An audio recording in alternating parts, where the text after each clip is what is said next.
Hello दोस्तों, कैसे हो आप सभी का स्वागत है मेरे प्यार से यूट्यूब चैनल में। आज की वीडियो में हम देखेंगे the difference between primary and secondary memory. Primary memory is also called main memory.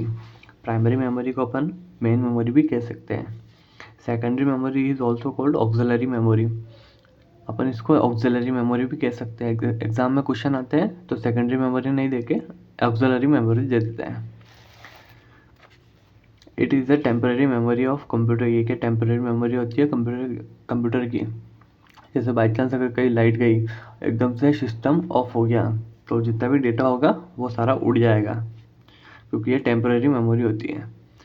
It is a permanent memory of computer. ये क्या परमानेंट मेमोरी होती है जो कि आपके डेटा को स्टोर कर लेती है एक बार। It has fast access time. इसमें क्या फास्ट एक्सेस टाइम होता है, क्योंकि ये डायरेक्टली कम्युनिकेट कर सकती है सीपीयू से। It has slow access time. इसके पास क्या है, स्लो एक्सेस टाइम होता है, क्योंकि डायरेक्टली कनेक्ट नहीं कर सकता सीपीयू से, इसको प्राइमरी मेमोरी की ज़रूरत पड़ती है। It is smallest in size. ये क्या छोटा होता है साइज में। It is bigger in size. ये मेमोरी क्या बड़ी होती है। It is directly communicate to CPU. वो भी बताया मैंने। ये क्या डायरेक्टली कम्युनिकेट करती है सीपीयू से, जिससे इसका एक्सेस टाइम बढ़ जाता है।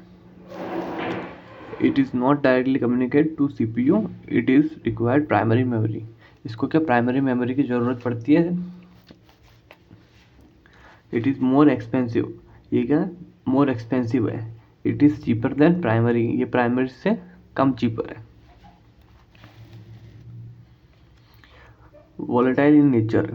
Volatile in nature ROM except ROM. ROM को छोड़ के बाकी ये वॉलेटाइल होती है। नॉन वॉलेटाइल इन नेचर, ये वॉलेटाइल नहीं होती। एग्जाम्पल इसके रैम एंड रोम। और इसके एग्जांपल देखें तो HDD, FDD और DVD और पेन ड्राइव और बहुत सारी ऐसी चीज़ होती है जो कि सेकेंडरी मेमोरीज में आती है। Thank you so much.